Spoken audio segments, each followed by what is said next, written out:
Thank you for tuning in to Gloves Off Seattle. Your hosts, Patti and Meagan, will be talking about all things Seattle women's hockey. A huge Pacific Northwest welcome to the PWHL. Gloves Off Seattle! Well, hello, and welcome to another episode of Gloves Off Seattle. Gloves Off Seattle. It's really funny because you would think now that our season's over that we would have nothing to talk about. We were just talking through all the things that we need to cover because Patty's like, where are we starting? And I was like, well, chronologically, like we always do. And then she's like, well, how far back do we go? And I was like, well, what did we do Friday? And then we started talking about it. And we was like, oh, wait, there was a game on Thursday that we need to talk about too. So we're going to talk through the PWHL playoff games that have happened so far, which there has been 3. Briefly, we're not going to cover them in depth because it's not the torrent. And we didn't watch them that closely. Not that we don't care, because we do. We're excited about them. And then we'll talk about this weekend and the things we did this weekend. And then the biggest news, it just got dropped. The signing periods. Yeah, so the new expansion rules, basically, which are going, and the reason why we're seeing them, which is funny because we kind of got a little inside scoop last night at the football game. It's Sunday afternoon, by the way. So we kind of got a little inside scoop at the football game last night that the players were going to have some more information starting today. And that's because the league sent out what the new franchise rules could look like if the Players Association agrees to them, to the Players Association today, so that they can have. But the fact that it's being reported as news, my guess is they've already pretty much agreed to this, because had they not, like, I don't think that they would be reporting it as news like they're I mean, everybody's pretty much saying, like, this is what's going to happen. So. Right, but there's still the caveat in there that it could change. It could change. They're looking at it like 4 teams are coming, but if it doesn't happen to be 4 teams, I think the numbers have to change. Yeah, who knows? I mean, who knows? Yeah, we don't really know, but I think that because they've held all of this as close to their chest as they have, my guess is that they probably have enough of the pieces in place that they're pretty sure that this is the way it's going to go. That's just my 2 cents. Yeah. Okay. So let's go back. And so, yes, like I said, there's 3 playoff games that have been played so far. So the first game was played on Thursday evening, and that was Ottawa Charge at Boston. So that looked like it was we have some of our new Boston friends who we met along the way were there, and we're obviously cheering on Boston. So that was really exciting. Was there anything really? I mean, just that Ottawa pretty much led 1-0 the whole game. And then Boston came back, I think, in the 3rd period, right? I don't know. You were telling that's what you were telling me. So yeah. We're looking at the the box score and the play-by-play. They tied it up, and then they went ahead. Oh no, I guess late in the second. Late in the second is when they tied it up and went ahead. Yeah, and ended up winning 2-1. So, and we're rooting for. I mean, we're rooting for anybody but Minnesota. And again, for anybody who thinks that we're Minnesota haters, we're not. Like, that's not how we feel. We just want someone else to win because they've won 2 years. They've won the last 2 years, and it would be really nice to see somebody else win the cup. It's not because we're Minnesota haters. Like, I think that people get confused when we have the conversations we have about the one specific player on Minnesota that is problematic and problematic again. Yeah, been problematic that we're like all Minnesota haters. We're not Minnesota haters. We just want somebody besides Minnesota to win because they've won so much. Like, I have Minnesota in my heart. My family lived there. My family lives there now. So I love Minnesota. Yeah. Yeah. We just want someone else. We just want somebody else. Yeah. Someone else to win. Yeah. So late in the second, Boston went ahead, and then they obviously kept the win, or kept the lead through the end, and then they went ahead 1-0 in that round of the playoffs. So then on Saturday, we'll talk about this first, and then we'll talk about like our lives on Saturday. There were 2 games. So Minnesota and Montreal played their first game. In Montreal, absolutely. And they were neck and neck like the entirety of the game. Yeah. So it was, I think, they had 2, and then Minnesota had 2, and then Montreal came back and got 2 and tied it up, and then it was like 1-1, 1-1, and then they were tied. They were tied at 4, and they went into overtime. And Minnesota, got the final goal, so Minnesota won that game. I think.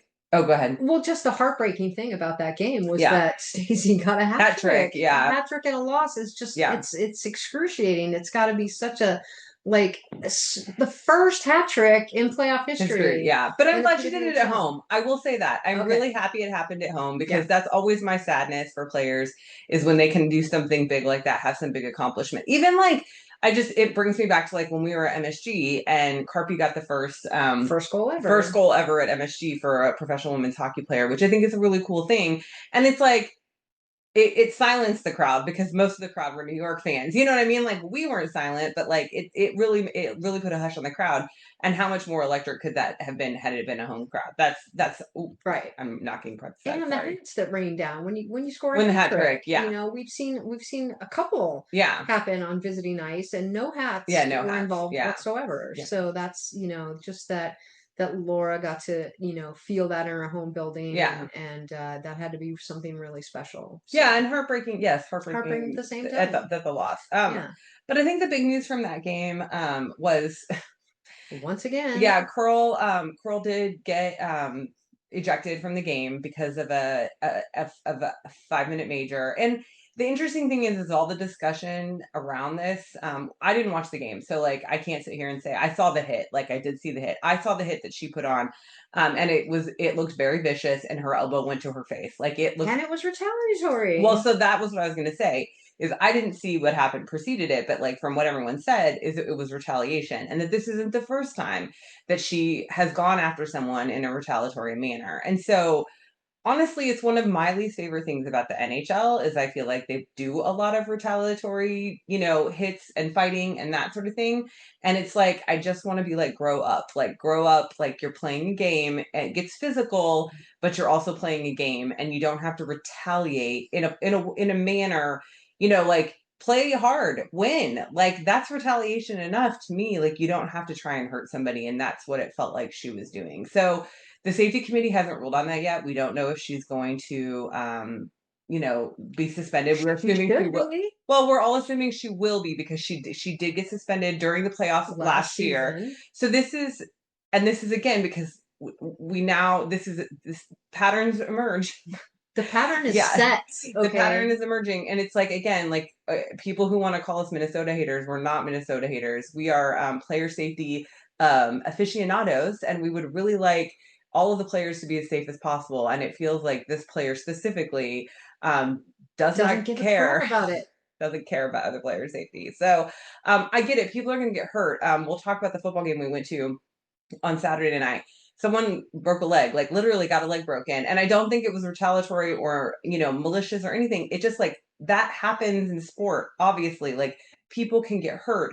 But when you are playing in a way that is, I mean, they're calling it dirty, dirty play. But if you're playing in that way and somebody gets hurt, then it's not fair. Like, it's not fair that somebody got hurt because you're mad. Yeah. Like, because you're throwing a hissy fit on the ice and you're going to go elbow somebody in the face. Like, doing stuff on purpose to hurt people. That's what it looks like. Yeah. And it's a repeated offense. Yeah. Like, it's not the first time. It's just, it's too much, and it's egregious, and it needs to be stopped. Yeah. And you take away any political beliefs or, whatever that we disagree with this person. Like, that doesn't even matter at this point. Like, I feel this way about anybody in the league who is playing this way. Like, I don't agree with this level of physicality. The physicality is fine. Again, we saw somebody get their leg broken at a football game on Saturday night, and it's like, that sucks. Like, it sucks for that person, but it's also like, it was part of the game. It was just the way they got hit or whatever the case might be. And that happens in hockey too. Obviously, like, we've seen that happen. Like, but it did not look like it was unintentional or not on purpose. It definitely looked malicious. So it'll be interesting. All I have to say is it will be interesting what the safety committee comes back with, because I'm expecting a suspension, at least a 1-game suspension. I'm expecting at least 2. Because it happened before, and it was 1 game then. I'm afraid you're going to be disappointed. Well, I hope I'm not, because obviously there's a pattern, and to give the same the same penalty, it doesn't seem to be commensurate. That's all I'm saying. Yeah. Well, and we talked about this last year when she got suspended too, is that this was like a third offense during the season, and that we didn't feel like one game was enough. But then the argument was like, oh, it's a playoff, so playoffs, and blah, blah, blah, like blah, blah, blah. Yeah. Anyway. But obviously it's not changing behavior. Yeah. Like something needs to happen to change the behavior of this person. And a little bit of my fear too is because I've read the statement that Ken Klee, the Frost coach, made. Sorry, I rolled my eyes really hard. He defended her, basically like, oh, she's just a physical player. It happens. Like, and that's, like, again, like, I think that's the problem is that we have to hold all the players, not just her. We have to hold all the players to a higher standard if we really want to make sure that everyone is safe. Everyone's safe. Yeah. Just because, like, again, people can get hurt and they will. Like, it happens. It is a very physical game, but we don't have to do it on purpose. We don't have to be mean. We don't have to be mean. Yeah. Okay, so Minnesota is now ahead 1-0 for Montreal in their so that now they go to Minnesota to play. I don't actually it looks like Tuesday is when the next game is. I don't know who plays on Tuesday. Minnesota and Montreal. They play on Tuesday. So thank you to PWHL fan. But they're still in Montreal. It's 2-2-1. No. Oh, it is 2-2-1. Yeah, it's 2-2-1. Oh, okay, JK. So they're still. So I didn't realize that. Okay. So anyway, I was wrong. Yeah. Okay. So then Boston and Ottawa also played on Saturday. And Ottawa won that one. Yeah. So they are now 1-1 in their series. So they played. So that was 2 games that they played in Boston, and so now they go back to Ottawa. Okay, for 2 games. For 2 games. So so we'll see what happens there because they're 1-1 on that series. So anything from that game that you wanted to pull? Just that it was again, Ottawa scored first. Yeah, and we I can't remember, did Boston tie it up or did they? I'm pulling it up right now. Okay. No, we went ahead. That Ottawa went ahead 2-0. 2-0. That's right. Yeah. And there's a place in our heart for Coach Carla. We want to see Coach Carla win, and we have friends in Boston, so I'm really torn in that series because my heart is pulling me in both directions. And it's hard when that happens. Like, it's easy when the Torrent are playing. I'm rooting for the Torrent, hands down. Like, yeah, I love Coach Carla. I just value her and on her journey. I wish her the very best and want every success and accolade her way. But if she's playing the Torrent, there's no question. Yeah. I'm rooting for the Torrent. Yeah. But this one, it's like we have friends in Boston that we met along the way. We haven't been to Ottawa, but Coach Carla's for sure. And I love Gwen Phillips. Like, I will say, she's one of my favorite goalies. Like, I just love her personality in general. Like, she's such a fun personality, but like, she's a really fun goalie to watch. All of our goalies in this league are fun to watch, but she's a really fun goalie to watch. So I think that for me, like, too, because Jessie Eldridge also comes to mind with Boston because obviously she was a Torrent and she's ripping it up. And she's doing really well in Boston. So it's hard because it's funny, like, the game comes on and then it's like, ooh, who am I rooting for? I'm not really sure, but I'm excited. They're tied 1-1. I mean, again, like, it's selfishly, I'm like, if they take it to 5 games, that means more hockey, right? You like more hockey? More hockey equals more hockey equals more better, no matter what. Yes. So more hockey, more better. Yeah. Okay, so that's where we are in the playoff standings right now. So moving into this week, Tuesday, there is a game between Minnesota and Montreal. And then Thursday, there is another game between Minnesota and Montreal. So that could potentially be the last game of the series. We don't know at this point. So Ottawa and Boston don't play until Friday. Right. Okay. Yep. So then change venues, but still. Yeah. But so does Minnesota and Montreal. Yeah, they do, and they played earlier. Yeah. So they only get like. Yeah, I'm sure it was scheduling of the arenas, whatever. So okay, so that's where we're at, and there was a game. Well, oh yeah, so they have Boston and Ottawa on Sunday too. So there are many games this week, guys. There's still plenty of P-Dub to watch out there if you're interested. We're also obviously following along with the Stanley Cup Finals because the Anaheim Ducks went ahead in the second round. Sorry to all of our friends in Edmonton. We know lots of Brian. We're gonna clink Brian out. Brian's from Edmonton, so sorry, Brian. Yeah, sorry that we beat them, but we're really happy to see the Ducks move forward, and it's actually really exciting. Yeah. It's really exciting to have them in the. It's just been a minute. I know, and it's just good to have like postseason hockey that anyway. Yeah. Since the Torrents aren't in it. So, okay. Are we good? I think we're good. For the week of P-Dub. Well, in the playoffs in the P-Dub, we're okay. Good. Okay, so that's so 1-1 Ottawa and Boston and 1-0 Minnesota and Montreal. Yeah, that's okay. we got more games. Okay, so then moving on to the weekend, Saturday morning, we took the kids to the Museum of Flight. We're going to give a huge shout out to our friend Ashley. Ashley's actually the one who is designing my dress for the Lifelong Gala. If you've been following along on our social media, you've seen that we've been putting some posts up. The name of her label is So Hot Right Now, SEW. So Hot Right Now. It's really cute. Yeah, it's so hot right now. Anyway, so Ashley also works at the Museum of Flight, and so the Museum of Flight, for those that are here locally in the area, it's kind of the Boeing Museum. It's got all the old planes and that sort of thing, and they do events there. And they do the big event once a year because Monday is May the 4th. So this episode is coming out on Star Wars Day. Happy Star Wars Day to all that celebrate. I forgot to say that. May the 4th be with you. But that because it's for the weekend they did the May the 4th celebration on Saturday. So we got to take the boys to the May the 4th. It was really fun.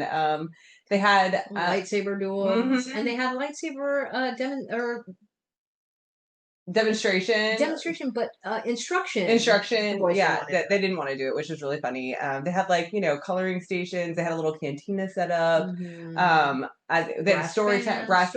Story time. It was really, really fun. So I definitely, if you're local, and especially if you have kids, and if you don't have kids, it's still fun because I had a good time, and I'm an adult with no kids. Yeah, no, for sure. Dressed up. I mean, people dressed up. We had Star Wars shirts on, but there were people dressed up. And Ashley, our friend, was an Ewok. Like an Ewok. She was really cute. It was really cute. So it's just a really fun nerdy thing, and if I feel like probably most of the people who are fans of our show are probably big nerds, so you guys will probably be down for this. If you didn't know about it, there you go. It's an event that happens every year at the Museum of Flight. So we did that on Saturday morning. And then Saturday afternoon, evening, we went to picked up Brian. Oh yeah, Brian Klink. We picked up Brian and we went to the Seattle Majestics game. So again, if you follow us on social media, you know that this all happened. And we found out very, very last minute, because I think that it was just a scheduling thing, that CJ was going to do the coin toss at the game. So that was really exciting too. We had already planned to go, but we were excited that we were going to be there for that. And then when we got there, it wasn't just CJ, it was Megan Carter too. So they were both there to do the coin toss, which was really fun. And it was, it was a really fun, I personally feel like it's just a good, fun atmosphere. And we met a lot of fun people. You've got, Anna was there. Well, yeah, we saw Anna. Ticket winner. Yeah, so Anna was our 1,000th follower. Yes. And then it's really interesting, guys. It's probably going to happen before tomorrow. We're getting close to 2,000, and we'll put it out on social media. But I think when we get to 2,000 on Instagram, we're probably going to send somebody a little gift in the mail or something, because we're we don't have tickets to any games to give right now. But we just don't have anything. We had some fun stuff. So anyway, so we saw Anna. We met the quarterback's mom. Yes, the quarterback's Mia. She sought us out. It was very sweet. It was very sweet. Yeah, she stopped us and she's like, "Are you Gloves Off Seattle?" A couple of people yelled, "Gloves Off Seattle!" So it was really fun to get to see everybody. Bailey, a handful of people in Torrance here. Sorry to. Oh no! There were people there. Jackson jerseys in a couple spots. Yeah, and CJ was signing autographs, so that was really cool because I think that the person that I didn't catch that person's name. The person that talked to us on the way in said that they had gotten their shirt signed. Mm-hmm. Yeah, so I thought that was really cool. So and they were also signing footballs before they. Oh yes. During the first. No, that was during the leg break. It was during the leg. Yeah, when the broken leg. So I also want to give a shout out to Bailey, our friend Bailey, who's a fan of the show. Friend of ours from the Torrent, volunteered there in the snack bar, which is really cool and awesome. So I know that Majestics appreciate you, Bailey. It was fun getting to see you there for sure. Absolutely. And so it was really funny because they said they were like, "Oh, we could see CJ and Megan down on the bench, but we couldn't see what was going on. Just CJ and Megan on the bench." Oh, it was really funny.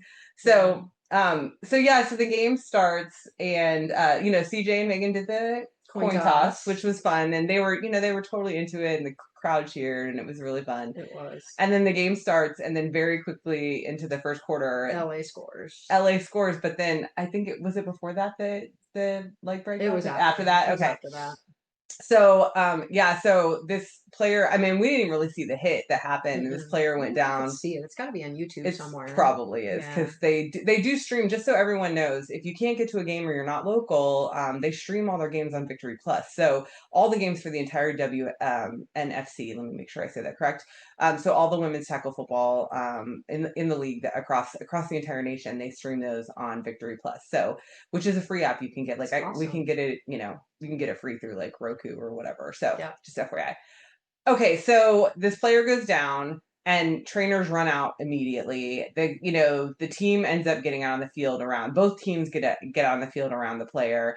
And then we see, the EMT show up and we're like, oh my gosh, like what's going on? The ambulance showed up. Yeah. So we Riley, who's the PR person for the team, her and her husband were wandering around, so we got to talk to them, and Dan sending healing. Dan tore a calf muscle. Yeah. So he was in a boot too. Yeah. So so they said that the player had a bad break. It was a bad break. But again, I don't think it was a malicious tackle or anything like that. It's just the unfortunate part of the game. Tackle football game. Yeah. It's an unfortunate part of the game. So during that intermission, quote unquote, where they, where basically the whole game stopped for about 20 minutes to get that all taken care of.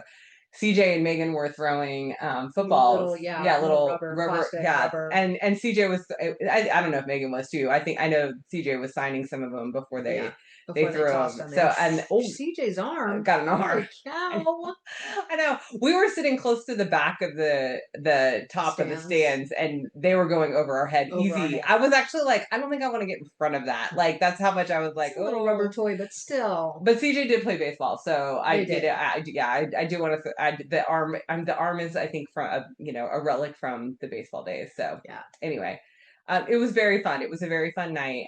Unfortunately, Seattle did lose. Yeah, got shut out. Yeah. And I don't know. It wasn't very sportsmanlike. Yeah, so it got weird after the game, which is so the last game we were at, and I think we talked about this, like after the game, everybody went down the field, both teams, family, friends, everybody's on the field, hanging out, big love fest, like hugs, kisses, like it was great. It was really, we were just like, oh my gosh, this is what, women's sports should be all about, blah, blah, blah. It was not that way with this LA team. No. And I don't want to like throw anybody under the bus, but I guess there was just some icky things that got said, and people's temper, the tempers flared, and it got real tense. So, we got to go out on the field and chat with some of the players. So we saw Naomi. Shout out Naomi. It was good seeing them. Risky and Zumi. I had to check out Zumi's makeup because Zumi has the most amazing makeup, so it was really fun. And we met Savannah. We met Savannah. Oh yeah, so I want to talk about the equipment. Yeah. Okay, so this is really interesting. So we had a great conversation with the player after the game ended, because she was standing on the field. Her name's Savannah. She was standing on the field, and she had _89. Yeah, sure. I'm glad you remember that. She had these two like straps, and I'm motioning with my arms, but I'll describe when I'm motioning. These two straps coming out from under her armpits. Yeah, from under her armpits. And I'm like, what is this? Because I've never played football before. I've never like been close to football equipment. Like I don't know what anything is, right? And she's like, oh, it's the shoulder. It's the strap that goes around your chest that holds the shoulder pads down and tighten them up and make them tight. And then that opened up a whole conversation, because my wife has been wondering about this for a while. I'm like, so are there female football pads? Because I was like, how do you? And then because Savannah started to go down the road of, well, some of the women who have larger, who are larger chested, this is a problem. So I said, wait.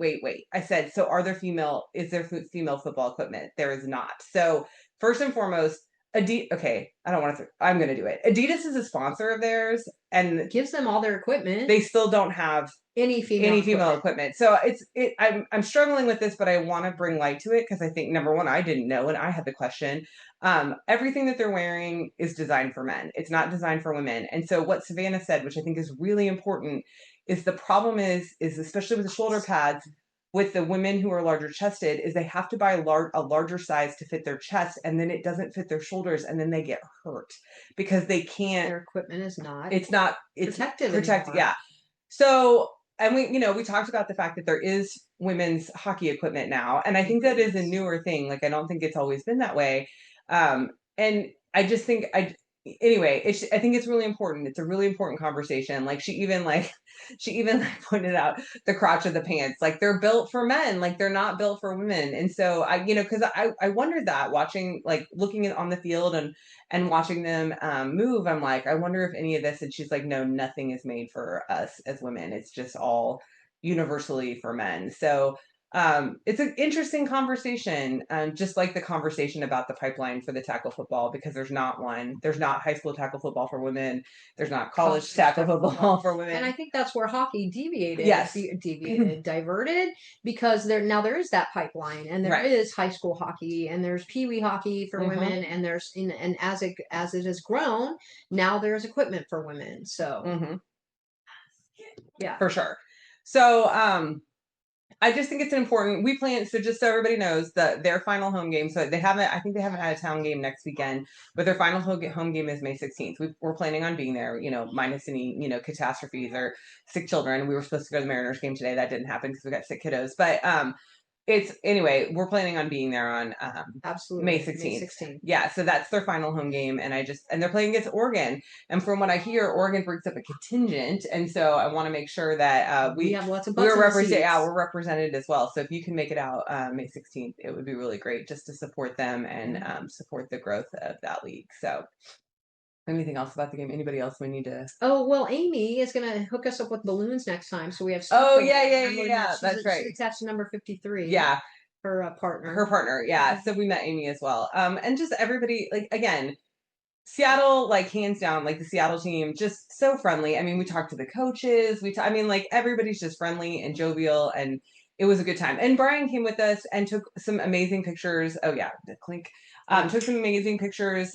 He put together this amazing reel of the day, and anyway, Brian's killing it on social media, guys. I just want to put that out there. He really is. Thanks, all Brian. Of our good stuff coming out on social media right now is 100% Brian. So thanks, Brian.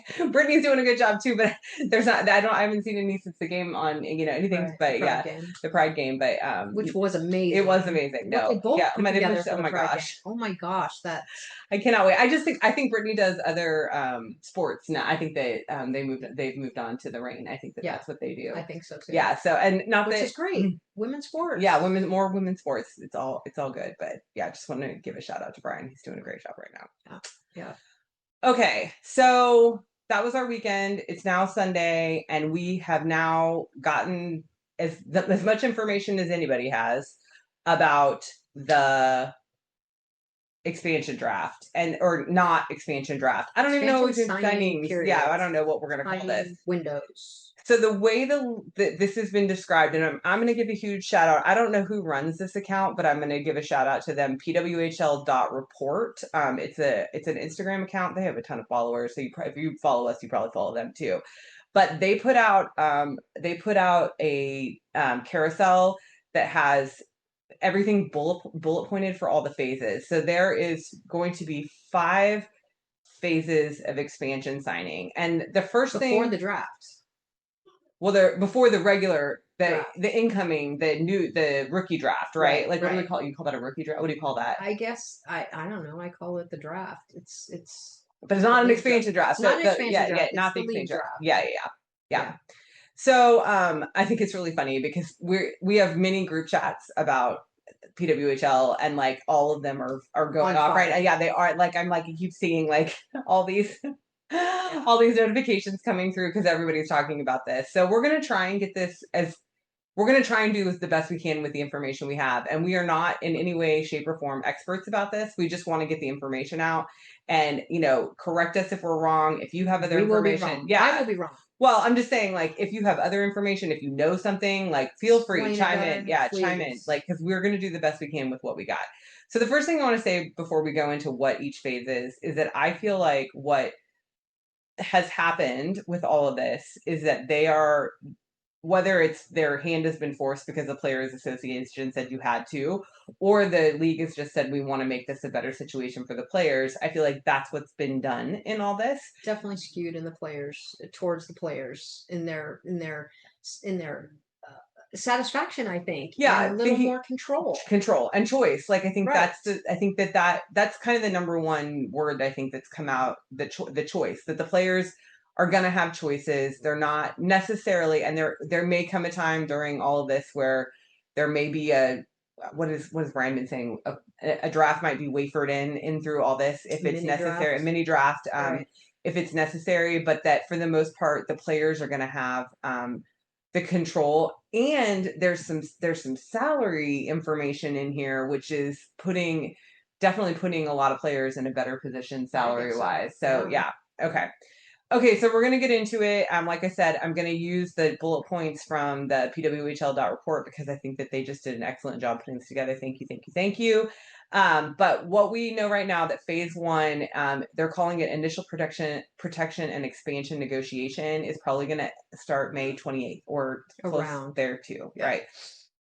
So the existing teams can protect or sign up to 3 players. And so I think from what I understand that, yeah, like I think that the goal is to get 3 players signed at this point. Like that's going to be the protection, is that right. They can, there's different kinds of contracts now that they can put out. And we'll go over that here in just a second. So free agents are eligible for expansion. So the teams must sign them to protect them. So unrestricted and restricted free agents. So I think this is something we've been talking about, is that, it doesn't matter. They're going to be a free agent. We don't have to worry about protecting them, but that's, we need to worry. Yeah, and it's not because they can be taken in a draft. It's just, they can be offered a contract at this point, which I think it's obviously much different than it was last year. Because last year during expansion, they were completely off the table they were,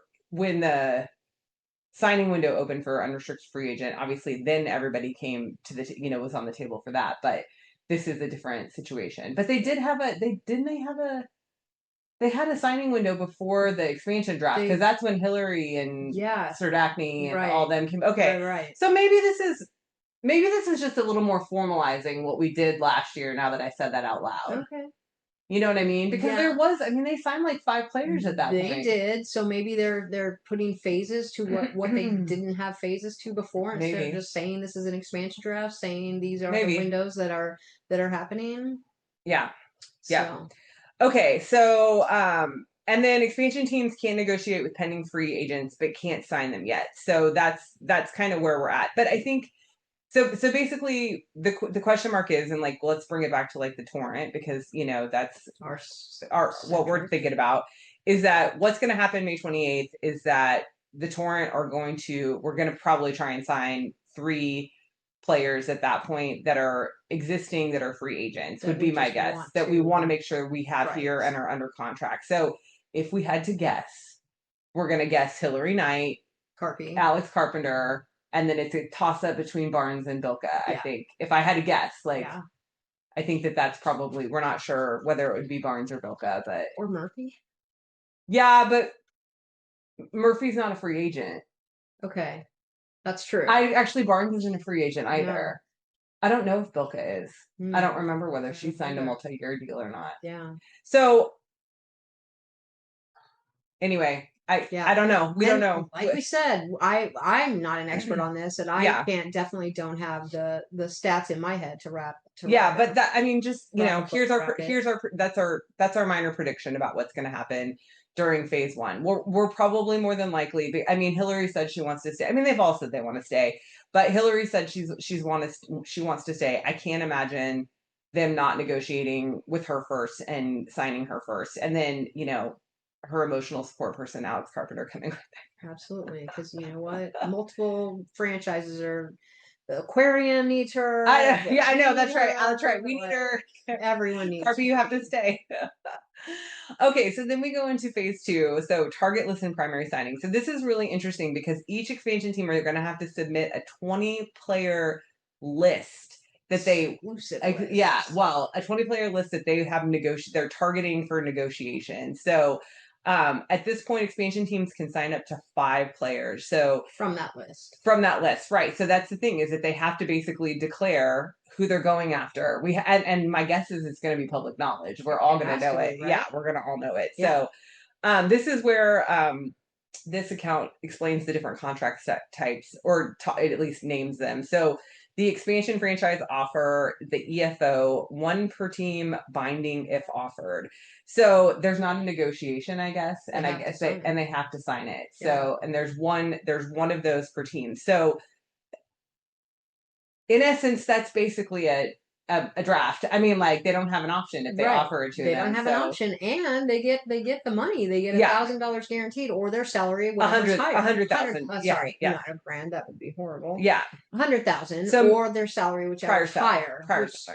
Which is great. So that's the minimum 6 figures, which has not been that is actually unusual, because there is very few players in our league right now that are making 6 figures. So the fact that they're guaranteeing a 6-figure salary to these players that are getting, I mean, again, they're not calling it a draft, but in essence it is, because they don't have a choice. It's binding at that point. Right. So, and these are banner players. That's why you got to give them the money. Right. They don't have a choice, so you need to pay them. Well, and the thing is the expansion teams are going to really have to decide who they want to spend $100,000 on too, because that's a lot. I mean, that's a big chunk of their of their salary cap. So, and we're assuming we're still going to have salary caps. We're assuming probably they're going to go up based on the numbers that we're seeing here as far as salaries, which is great.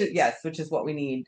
Which is great. Yeah. So the contract length can be 1 to 4 years, and for and that's up to the players. They get to decide how. I didn't see that. I didn't see that. That's which cool. Is amazing. But also that if they sign a multi-year deal, they get a $20,000 upfront, $20,000 upfront, $20,000. I'm sorry, upfront bonus. I'm having a really hard time. Yeah. So that is one per team. So one of those and we're assuming there's going to be 4 teams. We don't know for sure right now, but so there will be 4 players in the league, more than likely, that will be scooped up with no choice but to go to an expansion team. So put a bow on that. Yeah. So the second kind of offer is the foundational player offer, and it's not a binding. So it's a 2-year contract. The first year is for $80,000. The second year is for $82,500. So they do go up. Mm-hmm. And if declined, the player must sign in phase 3 to their current team at 90% of that value. Right. I'm sure that's 90% or more, right? I don't know. I don't remember. Okay. I don't remember whether I read. So somebody can chime in on that. Can they get more than that? Is there a possibility of more than that? I would hope so too, but maybe not. And maybe that's the incentive to sign, right? Because they can get trying to get you. Yeah. Yeah. So the additional rules for this are existing teams can lose up to 3 contracted players in this phase. So that's much like last year. They could lose up to. I mean, we're going to have 3 players protected at this point, under contract, whatever. Right. 3 players protected at this point, and we can lose up to 3 contracted players in this phase. And it comes out later that we can only lose max of 4, right? Okay. Yes. Which makes me a little more relaxed. Yeah. Still. If expansion teams do not sign 5 players, they can select unprotected contract players from their list. So that's when Brian was saying, like, we kind of have the sprinkling in of, like, the potential mini drafts, because if they can't get enough people to sign, which, I mean, I don't know, like, there were people who wanted to come to Seattle, there were people who wanted to come to Vancouver, so they may be able to get enough people to sign that we don't have to go into a draft situation, but the caveat is obviously that they have to sign 5 players at this point. So right. Okay. So now in phase 3, and we don't have timelines for any of this, guys. We just know it's going to pop off May 28th, but we don't know otherwise. There were some tentative dates out there that I saw, but I don't see them on here. But it's happening end of May, beginning of June. But by the time the draft is. So and also just so everybody knows, the draft is going to be on June 17th. They haven't said where, but I know that it is June 17th. They have set a date for the draft. So, gosh. Like the second time today. It's I don't know. I think it's just this isn't in the. Okay. It's in a sorry. No. Yeah, not watching. Okay, so in phase, so June 17th. So all this is going to happen between May 28th and June 17th. We're assuming that all this is going to be complete by the actual draft. It must be. Yes. So phase 3, additional protections and signing. So at that point, we can protect or sign 3 more players. So we'll have a total of 6 protected players, which is more than last year, because we could only protect 4 players last year. They could only protect more. Well, yeah, yes, the original 6 teams could only protect 4 players. So now we're getting 6 protections, which is great. And players on expiring contracts may sign with any team at that point. So that's when basically free agency starts. Yeah. And so we'll probably see some moving around in the league, would be my guess at this point. Obviously our hope is that we can keep and woo everybody back here to Seattle, but we'll probably see some moving around. So expansion teams can sign up to 3 additional players during this window. So that free agents can decide to go to the expansion teams. And so at this point, they're going to know who the foundational players are, who all of that. Their list of 20 that has to be. Well, they have their list of their list of 20, but also I don't know if they have to work from that list during this. Maybe not. I think that list I think the initial list is probably just for that. 2? Yeah. Okay. And remember those players in phase 2 that did not sign must sign in this phase. Right. They have to sign with their original team. Yeah. So if they decline the expansion. Yeah. And so then the question mark is, and this has kind of been flying around, like, what if they don't? Like, are they out of the league at that point? Like, yeah, I don't know. Like, interesting. Yeah. I didn't even think that they wouldn't sign. And my guess is they probably will. I mean, my hope is that all of these negotiations are, number one, happening with their agents, because the players' agents are, almost all the players that we've talked to have agents, as far as I know. And I can't imagine the players' agents not having the conversations with the player and with the teams, and knowing the players saying, I know I want to stay with my team and I'm willing to take 90% of 80,000. That's math. Not my strong suit, but I'm willing to take that amount to stay in my current situation, which for some people that's going to be, what did Brian say? Like the, going to the aquarium and being with your friends, outweighing money, cause like that's really like feeding goats. Yeah. Like, I mean, it was just really, it's true. It's like the bonds that they built this season is that, and other teams too, who've been together now. I mean, some of these players have been together for 3 years. It's like, are those bonds going to outweigh the financial impact? And I think that'll be different for every person, right? Some people are going to go with the money, and some people are going to stay because they feel like they're in a good franchise and they're in a good organization and they want to stay. Yeah. Okay. So that's phase 3. Phase 4 is roster completion. So each expansion team must have 10 players each. So that's 40 players. If they're saying 4 teams, which I think it's going to be. How does that math with 8 current teams and 4 from each? Well, we can lose 4. That's 32. So that's not going to fill all of those spots, right? That's 8 spots remaining that won't come from other teams. So I don't think everyone is going to have 10 at this point. So if they don't, they can get them in other ways. May sign with expansion. Right. Well, I mean, we can only lose players that are. Wow, I don't know how that works, because that doesn't math. Well, but remember we can only lose players that are contracted past. So now we're talking about the players that are not contracted. I think that's the ones that we don't consider them lost. Okay, because they're free agent. Oh, I get it. Okay, so this is making a little more sense now. Okay. So expansion teams must reach 10 players. The remaining unprotected players may sign with the expansion teams.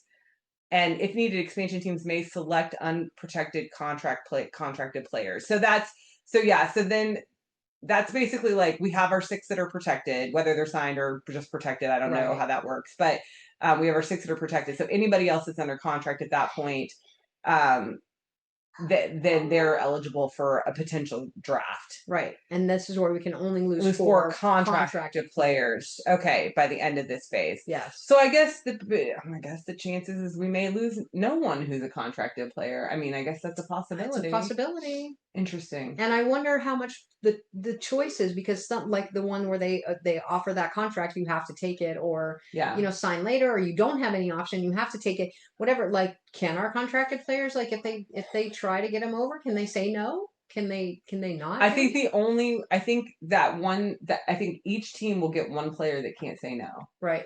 So at this point, they can try to woo our players. No, I think that we'll have a draft at this point if they don't have 10 each. Okay. I think that we'll have a no choice situation again. Okay. If they don't have 10 each. I think Megan's going to put her business hat on right now. I think what the league is trying to do is make it as fair as possible for the players. Like, here, we're going to give you guys choice. You have a choice. There'll be 4 players within the league that won't have a choice. But my hope is, honestly, that at this point, the teams already know where they're going to be, and they probably already have their eye on somebody that they're going to make this offer to. That probably, I mean, because if you think about like Hillary Knight wanted to be in Seattle, we know this 100%. She wanted to be here. Like, so had this happened last year, Hillary Knight would have been our whatever that it was called, the EPO. That one player. EFO, sorry, expansion franchise offer. She would have been our one offer. She would have been our, you cannot say no to this, but she wouldn't have said no to it anyway. And you're gonna get because I think she would have come anyway, but maybe somebody else would have tried to get her, so we would have had to take her. Maybe. Yeah. So anyway, so long story short, and like the other thing is like, what order are they going to go in? Like, how are they going to order them as far as like the choice of like extending contracts? I don't know. This sounds like a lot. Yeah. So yes, by the end of so taking a breath back to kind of thinking how we did it last year, the differences are we're going to have 6 total protected players at the end of the day. We're going to only lose 4 contracted players. So when we talk about that, we talk about maximum of 4 contract players, which we talked about that before, like Hannah Murphy is in a multi-year contract. So she is a contracted player. Whereas Hillary Knight, Alex Carpenter, and there's others, but those are the ones that comes top of mind, are now unrestricted free agents after this season because they only signed 1-year contracts when they came to Seattle. Mm-hmm. So that's the mega difference between them. So like a Hannah Murphy could potentially be affected in this. Not that Hillary Knight and Alex Carpenter couldn't be as well, because their free agency is now open for the expansion teams, but it would be more of a wooing situation of like, hey, you should come here because we're going to give you this, this, and this, other than like, we're just taking you, like what they did last year in the expansion draft. Right. Okay. And then phase 5 is the free entry draft. That's draft. I knew there was I knew there was a name for it. So free agency and entry draft. So at this point, all the free agents can re-sign with their current teams, or on June 19th, which is after the entry draft, they can go into a league-wide free agency. So then they can decide. So if we have people who are unsigned, restricted or unrestricted at that point, they have to wait till after the draft, but then they can go anywhere they want, or they can re-sign with us. Right. That can happen too. Expansion teams are going to continue to build their rosters through the entry draft, which it says expected June 17th. So we think that date's pretty firm. And teams must issue qualifying offers to retain players' rights. So I think that, yeah, I mean, I'm just harping back on the fact that it sounds like we are doing well by the players. So if anybody has a different take on that, chime in. Hey, tell us. Let me know, because I feel I feel good about it. I feel like if we're gonna have expansion, like, because when they were like, we're not gonna have an expansion draft, I'm like, how are they gonna do this? Like, how are they gonna build teams that are gonna be competitive? And it's like, I mean, it makes me sick to my stomach to think about losing people. Absolutely. But it's like, how are you gonna build teams that are competitive if you don't have a way to get players to go other than, hey, just come play for us? You know what I mean? So, because it's not going to be as attractive, for some players, obviously, like, especially if it's closer to home, because, there's rumors now, Las Vegas, San Diego, like, I mean, we've got some Southern SoCal girls on our team that may want to go play closer to home, which I would totally get that. Like, I get it. Like, being close to home, being close to family, that's important. And also just like being able to have your family come to games and all that kind of stuff. Like, anyway. Family, friends. Yeah. Just to be in a location that feels like home to you. Yeah. For sure. Yeah. So again, I wanted just big shout out to PWHL report. Thank you, yes. Thank you. The key structural rules that they pointed out, which I think are great. Total protections per existing team is 6 players. So we've said this over and over again. Mm-hmm. So we will be able to protect 6 players. Maximum contracted players lost per existing team is 4. Contracted players. Right. Expansion teams built to 10 players through the process. And then this is completely, replacing a traditional expansion draft. Although there may be mini drafts, and if they can't fill out their rosters in a efficient enough manner. Right. So it's a lot, guys. It is a lot. I'm not gonna pretend. No. And we'll walk through all this. So the thing is, here's the deal. I think probably we'll save, June is so busy, but like, it sounds like we're going to save most of June for talking about this. We do have the Seattle Pride Classic tournament. We had a really awesome opportunity to talk to Joey, one of their founders. We will put that episode out probably the week before all this is going to go down, just so we don't get lost in all the expansion stuff. But we want to shine a light on Seattle. Oh Pride. Yeah, and we'll be there. We will be at the Seattle Pride Classic. We have another event that the Lifelong Gala is that weekend, but we will. We're going to be there for as much as we can be before I have to go get ready and put on this dress. Anyway. So so there's a lot coming up, guys. I don't think that we're going to have a lack of things to talk about. No, we're excited to find out where the draft is. We would love to be there if that's possible. We don't know if that's possible because number one, it's in the middle of the week, which with jobs and kids sucks. Yeah. But I mean, if we can make it happen, if we can swing it, I mean, if we, us, we'll do a crazy in and out trip, no problem. Like we could be there for a day. Been there, done that. Go back, go there, come back, go back. No, we're not going to do that. But if it's someplace that we can get to quickly and it's not too inconvenient for us to make that happen, who knows what we will do. But just FYI, it sounds like most of June is going to be talking about expansion and draft, and we'll have plenty of stuff to talk about. But what else? I know it's a lot. I mean, I think that's it. Yeah. So playoffs, obviously, first round of playoffs are going to continue this week. Probably by next weekend, it'll be decided as to who's going to be in the Walter Cup final, and so we'll talk about that. We're excited about that. I think that's it. I don't think there's anything else. I think that's it. Okay. Well, that was a long one, but there was a lot to talk about, and I'm sure there'll be more to talk about. I'm sure this stuff just dropped this morning. Right. So I'm actually kind of glad we talked about recording last night, and I was like, I don't know, because I feel like we're going to get some expansion news, so I'm really glad we waited, because I feel like, even though it's a little jumbled, our information around this, we still, we feel like we've got, we at least know what the next step's going to be, so. Yeah. Now we just need to know where. I don't know. Now I'm thinking, they're going to try and do more Western, maybe North America to make it a conference system. That's what keeps getting thrown around in our circles, is that they want to make it a conference system. So for less travel. So if they do 12 teams, 6 and 6, and try and get 6 that are on this side of North America and 6, they already have 6 that are on the other side. Well, they would need to add 1. Yeah. Yeah. They would need to add 1 over on the Minnesota's kind of in the middle. Well, yeah, I think we consider they would be considered West. I mean, yeah, the Wild is considered West, aren't they? Yeah, so I think they'd be considered West. But anyway, we'll see. We'll see what happens, guys. Yeah, that was a lot. I'm gonna sneeze. Bless you. I took it from her. Sorry, babe. It's okay. Okay, we will. We will continue with this next week. And just, we didn't say this. This is the official start to year 2. So last week was the ending of year 1. This is the official start to year 2. May 5th is actually the birthday, the birthday of our anniversary, whatever you want to call it. Potiversary. Anyway, so that was the date that the first episode came out. So, it's just crazy that all this is happening again. Yeah. Expansion again. Yeah. Oh, what are we going to talk about next summer when there's no expansion? Oh my gosh. Let's get through this year. Yeah, we have to get through this year. Yeah. Okay, guys. It's been fun. It's been a good year. It has been a good year. Yeah. I agree. Okay, we'll talk to you next week. Oh, shoot. I forgot about the last word. I almost really forgot about the last word. Hey, Patty, what's your last word? My last word, some people put it as one word, but it's a lot. This has been a lot. If they don't know how to, if they don't know, a lot is 2 words. Yeah. But those are my last words for today. This has been a lot. Yeah. And I think it will continue. And I think I like the way the league just makes it their own. And they just, do things that. Our game, our rules. That's right.